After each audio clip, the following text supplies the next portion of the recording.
এইবাৰ ৰান্ধনিৰ ওপৰত দেখা পোৱা গ'ল লোকসভাত বিৰোধী দলপতি তথা কংগ্ৰেছৰ নেতা ৰাহুল গান্ধী। তেওঁ মহাৰাষ্ট্ৰৰ কোলহাপুৰত এটা দলিত পৰিয়ালৰ ঘৰত খাদ্য ৰান্ধে। খাদ্য ৰন্ধাৰ ফটো তথা ভিডিঅ' তেওঁ এক্সত প্ৰকাশ কৰে। তেওঁ এক্সত কয়, দলিতৰ পাকঘৰৰ বিষয়ে নিচেই কম সংখ্যক মানুহে জানে। এক্সত দিয়া ভিডিঅ'ত গান্ধীয়ে কয়, মহাৰাষ্ট্ৰৰ কোলহাপুৰত মোক অজয় তুকাৰাম সনদে নিজৰ ঘৰলৈ মাতি পাকঘৰত হাত ধৰাৰ সুযোগ দিয়ে। মই তেওঁৰ লগত বেঙেনা ভাজি আৰু বুটৰ দাইল ৰান্ধিছিলোঁ। তেওঁ লগতে কয়, দলিতসকলে কেনেকৈ খায়, কেনেকৈ ৰান্ধে সেই কথা কোনেও নাজানে। ইয়াৰ সামাজিক আৰু ৰাজনৈতিক গুৰুত্বৰ বিষয়ে আমি কথা পাতিছিলোঁ।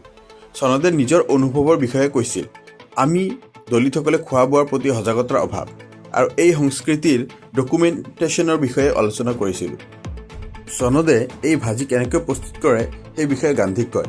তেওঁক বুটৰ দাইল কেনেকৈ ৰান্ধে সেই বিষয়েও শিকায়। দাইল ৰন্ধাৰ পাছত গান্ধীয়ে দাইল ফ্ৰাই ৰান্ধে। সনদৰ পত্নীয়ে ৰুটি প্ৰস্তুত কৰে। পাছত গান্ধীয়ে পৰিয়ালটোৰ সৈতে মিলি খাদ্য খায়। সনদে কয় যে তেওঁলোকে শ্বেতকাৰী পাৰ্টীৰ শ্ৰমিক আছিল আৰু কংগ্ৰেছ তথা বিজেপি কাকো ভোট দিয়া নাছিল।